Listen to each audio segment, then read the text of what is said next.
Jesus, Diyos na banayad sa pagkagalit sa kabagan, sa pangunang panalangin po ng aming beloved Evangelist Will de Almeida, End Time Prophet, Lord God, maraming salamat po sa paglangis mo sa bawat bahagi na yung gawain na tapos na tigit, sa pagkilos mong mainam sa aming kalagitnaan sa iyong Santong Espiritu nagbigilak sa mga puso, at bagong lahat kami po yung nagpakumbaba, lalo abang lingkod sa aming nagawang pagkukulang, pagkakamali, pagkasala kabaga mo kami patawarin, lubos-labis po kami nagsisi, at sa aking mga labi, Lord God, ikaw po maglagay, makatagad, dapat bigkasin, ikaw po aking nasahan, buksang pangunawa, kaisipan ng bawat pakinig, at patuloy mo kaming samahan ng iyong kapangyarihan sa pangalan ni Jesus, unbelief and doubt, Satan cast out, be bound into hell, and be there forever in the name of our dearest Jesus we pray.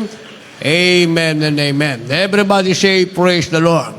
Una tigit sa lahat, ang pinakamataas na pagpupurit, pasalamat, kalwalatian at kadakilaan ay tangi lamang sa ating Diyos na buhay at makapangyarihan, walang iba sa ating pinakamamahal na Jesucristo.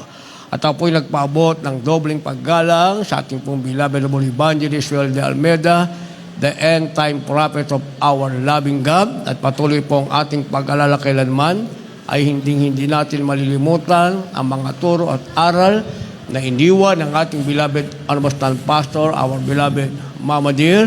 At ako po'y nagpaabot ng pagbatit, paggalang sa mga beloved children, ang ating beloved parents in the Lord, sa ating pong beloved Maine, sa kanyang beloved babies, at magandang hapon po sa inyo lahat, sa ating mga pinagpalang mga baguhan, sa lahat ng ating viewers, sa ating pong live webcast.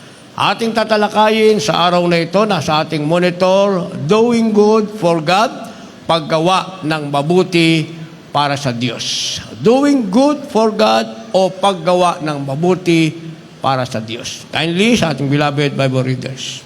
Dito po sa Tito 3, talatay 5, talon sa 14, ganito po ang pagkasulat. Na hindi dahil sa magawa sa katwiran na ginawa natin sarili, kundi ayon sa kanyang kaawaan ay kanyang iniligtas tayo sa pamamagitan ng paghuhugas ng muling kapanganakan at ng pagbabago sa Espiritu Santo. 14, at pag-aralan din naman ng ating mga tao na manatili sa mabuting gawa, sa kagamitan kailangan upang huwag mawalan ng pag-asa. Amen. Palakpakan po muna natin ang ating mahal na Panginoon. Lahat magsabi ng praise the Lord. Ang ating mabait na Diyos sa langit, ang ating pinakamamahal na Panginoong Jesus, ang magpala ng kanyang banal na salita. Doing good for God o paggawa ng mabuti para sa Diyos. Ang pagpasok sa langit, mga minamahal, hindi dahil tayo ay may katungkulan. Kaya hindi dahil sa tayo'y pinagaling na sa karamdaman, sumagana ng ating buhay, mga minamahal, nakain na natin yung gusto nating kainin, napuntahan na natin yung gusto nating puntahan. Hindi po yun ang paraan ng pagpunta sa langit. Ang paraan ng pagpunta sa langit ay kung magkakagawa tayo ng mabuti para sa Diyos. Ulitin natin, ang pagpunta sa langit ay yung makakagawa tayo ng mabuti para sa Diyos. Hindi yung makakagawa tayo ng mabuti para sa atin. Ay, malusog na ako ngayon. Magaling na ang aking karamdaman. Gagawa ko ng mabuti para sa sarili ko. Mamamasyal ako, parot parito. Minsan ako absent sa gawain. Malakas na naman ako, malusog na ako Hindi ba? O kaya nakakain ko ng gusto kong gawin, bibiling ko ito. Hindi na ako magpapasting. Gagawa ko na mabuti para sa aking sarili. O kaya magpapatayo ako ng bahay, marami na akong pera. Pinagpala na ako ng Diyos, gagawa ko ng bahay para sa aking sarili. Yung paggawa ng mabuti, hindi para sa ating sarili yan. Pag pinag-aralan natin ang banal na kasulatan, mga minamahal, yung paggawa ng mabuti, sinasabing doing good for God. Pag gumawa ka ng mabuti, dapat gumawa ka nito para sa ating pinakamamahal na Panginoong Jesucristo.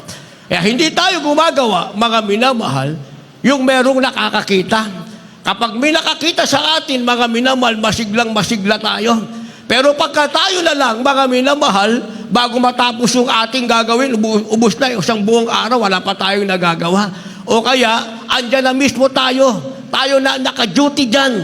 Wala naman yung nakabantay sa atin, mga minamahal, ihintayin na lang natin mapalitan yung ating oras, may papalit na. Bahala na yung gagawa ng tama, yung papalit sa atin. Pero tayo, hindi tayo gagawa ng tama. Hindi ganon, mga minamahal. Kaya ang paggawa man ng buti para sa Diyos, sabi ng ating labas sa verse 14, at pag-aralan din naman ng ating mga tao na manatili sa mabubuting gawa. Ang sabi, ito ang ating pag-aaralan. Sa harap ng Diyos, pag-aaralan natin gumawa ng mabuti. Ang sabi, sa kagamitang kailangan upang huwag mawalan ng bunga. Ito daw yung kagamitang kailangan. Ibig sabihin, pag gumawa ka ng mabuti, kailangan ito. Dahil gagawin mo ito sa harap ng Diyos, at yung gagawin mo sa harap ng Diyos ay magkakaroon ng bunga para sa iyo. Ang ibig sabihin, ginawa mo yan para sa Diyos, pero ang aanin ng mabuting bagay, ang aanin ng bunga, ikaw. Bagamat ginawa mo yan, hindi para sa iyong sarili, ginawa mo yan para sa ating pinakamamahal na Panginoong Jesucristo. Kaya ang sabi ng verse 5, na hindi dahil sa gawa, sa katwiran na ginawa natin sa sarili, kundi ayon sa kanyang kaawaan ay kanyang iniligtas tayo. Kaya pala nagawa natin yon, hindi dahil sa ating sarili. Dahil sa ating sarili, wala tayong magagawa. Ang alam lang natin, gumawa para sa ating sarili. Yung gawa naman natin sa ating sarili, mga minamahal, nanggagaling sa kasalanan. Kaya nagbubunga ng karamdaman, isang araw, wala na tayong magagawa pa. Meron na tayong karamdaman At darating na ang kabayarang kamatayan, lalo tayong wala nang magagawa pa, mga minamahal. Kundi bumulusok na mga kaluluwa sa impyerno at maghintay ng parusa araw at gabi, gayong meron naman palang tunay na langit na naghihintay sa atin. Kaya nga ang sabi rito, mga minamahal, na hindi dahil sa magawa sa katwiran na ginawa nating sarili, kundi ayon sa kanyang kaawaan ay kanyang iniligtas tayo sa mamagitan ng paghuhugas ng muling kapanganakan at ng pagbabago ng Espiritu Santo. Ito pala yung mga minamahal, bunga ng kaligtasang ibinigay ng Diyos sa atin. Kaya nakakagawa na tayo ng mabuti at ito hindi para sa ating sarili, kundi para sa Panginoon. Ang sabi, bunga pala ito ng kaligtasang ibinigay ng Diyos sa atin at ito'y sa pamamagitan ng kanyang Espiritu Santo. Ang ibig sabihin niyan, nasa atin na pala ngayon ang Espiritu Santo ng Diyos at ito ang tumutulong para makagawa tayo ng mabuti para sa Diyos. Naintindihan natin, mga minamahal. Kaya habang ginagawa natin ito, mga minamahal, ang sabi, mga minamahal, gagawin natin ito ng buong puso, mga minamahal, sapagkat tayo mismo ang tatanggap ng ganting mana at yung gumagawa ng naman ng masama ay gagantihin din siya ayon sa masama niyang ginawa.